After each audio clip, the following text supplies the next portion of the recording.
Hey guys, Tammy here. And in this video, I am going to give you 5 strategies for communicating with a narcissist. Okay. Now, these are big do's and don'ts. I know that communication is very, very stressful for many people. A lot of the clients that I deal with, this is one of their major concerns. They're having so much stress and anxiety over this communication. And I will tell you that these communications are probably one of the most frequently used exhibits in court. So doing it correctly is critical. It can really help you in your case and conversely really hurt you in your case if you're not doing it well.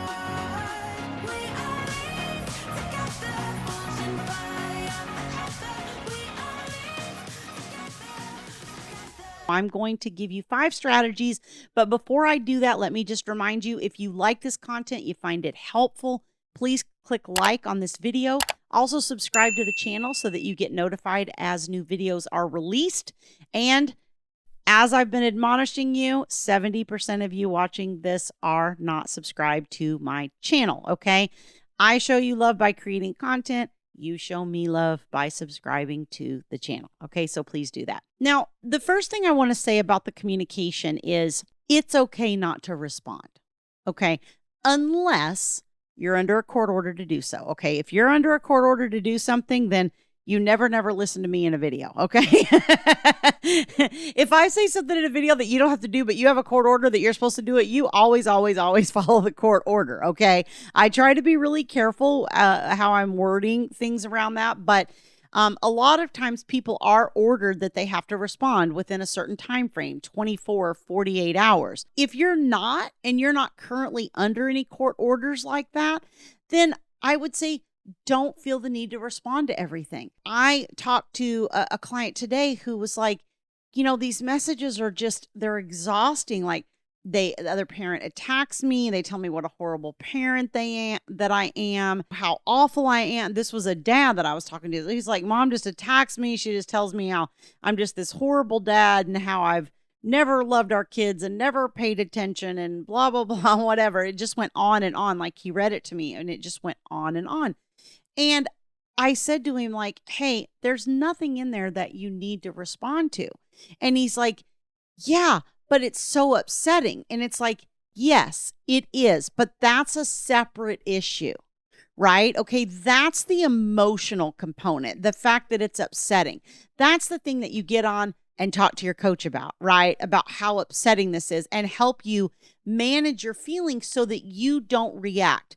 Because look, with a narcissist or a high conflict person, that's what they're trying to do. They're trying to get a reaction out of you. They're saying all of these things in an effort to get you to react. Why? Because then they can tell the world or the judge or the experts or whoever how crazy you are. Right? And we've all had this experience with our narcissist. You just don't want to give them the ammunition. And if you get reactive, you are giving them the ammunition to call you crazy. Okay. So the emotional component is a totally separate piece of it that you deal with outside of the communication with the other parent. How it makes you feel is a completely different thing. And you don't need to defend yourself to that, okay? Them writing something in an app like you never showed up or you never cared or, any of those things doesn't make it true. So you don't need to defend yourself to it. Almost defending yourself to it gives it more credibility, okay? So you're almost helping them out by reacting to it. And so we don't want to do that. If you are under a court order to respond within a certain amount of time and you get a message like that, then you just want to say, received. That's it. I got nothing to say. I got your message. No response. It's like when you see reporters walk by, famous people asking them questions and they're like, no comment, no comment. Okay. This is received as kind of more personal way of saying no comment. Okay. And that's what I want you to do in the first instance. The next thing that you need to do is if you are going to respond to it, you keep your response to a minimum. Now, that particular message I was referring to, where it's just really all attacking, definitely you do not respond or you put received. Okay. The only time we respond is if there's actually a logistical question that's asked in there. Okay. Like, you're a terrible parent. You never show up. You never do these things. I need to come pick up the child at 6 p.m. instead of 5 p.m. today. And I know you probably won't agree because you never agree with anything.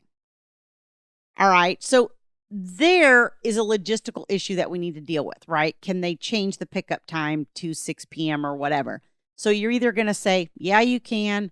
No, you can't. If the answer is no, give them a couple of options of alternatives. You could pick them up at 6:30. I could drop them off to you at 7, whatever your options are. And, I always say I'm big on giving a high conflict or narcissistic person 2 options when you can, because it makes them feel in control. So if you have 2 options that you're like, I'm fine with either one of these, give them both. Okay. And that way they feel in control and they'll be a little bit easier to deal with usually. When I talk about different techniques like this, I know a lot of you look at like gray rock and yellow rock and all these different techniques that are out there for narcissists. And those are effective. And I think those do apply in these situations. But what we always have to be careful with is, okay, is the court going to be okay with me not responding to this particular thing? Or is this going to make me look bad? Or, I think there's certain times where if the allegations are very extreme, like if somebody sent me a note and said, you're molesting our child. Okay. I might send a note back and say, that's not true. Something along those lines. There's a certain level it reaches where I think, it is good to respond minimally. But when it's just that general attacking thing like they like to do, that they do all the time, that we have paragraphs and paragraphs and paragraphs and paragraphs of it from them, and it's blah, blah, blah, blah, blah, blah, blah, blah, blah, blah. No, we don't need to respond to that, because when you respond, you're giving them attention and you get more of it. Okay. So the only way to shut that down is to stop. And I will forewarn you that it will get worse before it gets better, because in the beginning, they'll be like, why isn't this person responding to me? This person usually always responds when I do A, B, C, or D. Now they're not. This isn't working. Let me ramp up my effort and get a little more aggressive to see if I can get them to respond. Okay, so you have to hold the line in the first instance. But again, I think these, particular techniques that you can find online for dealing with narcissism don't always apply in a child custody situation, because we do have to take it on a case-by-case basis. I think you have to consider, are there concerns the court has in your case, all these different things, and kind of bring that all together when you're making decisions about what to respond to and how to respond. I think this is one of the areas that I see clients struggle in the most. I talk a lot about it. I try to help you learn how to apply these techniques, but it is nuanced because it's a little bit different in every situation. When you do respond, you always want to be kind, okay? And when I say that, I don't mean overly nice, okay? I mean just courteous, kind and courteous, like you would with anybody else. You don't want to be overly formal either. I've had a client in the past where he would always address his ex as Ms. whatever, Ms. Smith, Ms. whatever her name was. And I'm just like, really? Like you had a child with this person. I'm pretty sure you know her a little more intimately than Ms. whatever. And when you're too far outside the realm like that, then the court goes, this is weird. Like, this is a weird way to treat the mother of your child, right? So you want it to be reasonable. You want it to have that balance of, okay, I'm being kind. I'm treating this person like a human being. I'm not being overly rude, but I'm also not being like super sappy sweet either, right? There's a balance in there. Just general common courtesy and kindness, like you would in any other business transaction of the day, right? When you call a doctor's office or a dentist office or this or that, your language is probably going to be a little more impersonal with this person in a certain way, because again, you've had a child with this person, you know them, but you don't want to be overly friendly either, because that opens the door for manipulation, right? So we've got to kind of maintain that boundary while also making sure that we're being kind, okay? The next thing I want you to do is, I talked about not being overly kind, but like, don't expect this certain level of cooperation. I talked to somebody this week who was like, had sent their ex a message of like, yeah, let's cooperate for the kids. Let's do this great stuff for the kids. And almost like cheerleading to like, yeah, let's cooperate. Let's work on it. Let's, you know, you're, don't do that. You're not going to get that. Again, I think it kind of steps over a line where they go, oh, I can manipulate this person because they want cooperation so bad that they're willing to do whatever. They see you, it's interpreted as weak, okay, when you're overly expecting cooperation. And you're not going to get it. Most of the time with high conflict people, we have to parallel parent. If you don't know what that is, go Google that term. It's a style of parenting, co-parenting. It's a style of co-parenting that you use in order to decrease conflict in the relationship with your co-parent. And the beauty of it is it only takes one person to do it. You don't need the other person's, you don't go, hey, we're going to parallel parent. No, you don't need the court to order it. You don't need an intervention for it. You don't need any of that. It's just something you do. It's a technique. Okay. So if you haven't heard of parallel parenting, I actually did a video on it just a couple of weeks ago.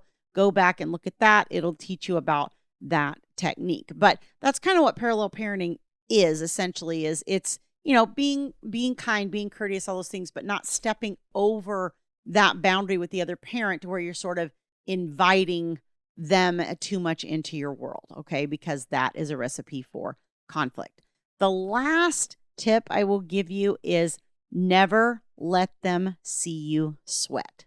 That is everything a narcissist is trying to do in a nutshell is to make you sweat. So the number one thing you want to do is not give them the satisfaction of that.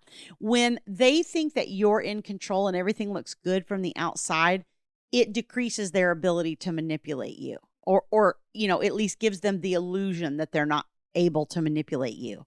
And most of the time they will get tired and eventually move on. It does take a while sometimes, especially when you are co-parenting.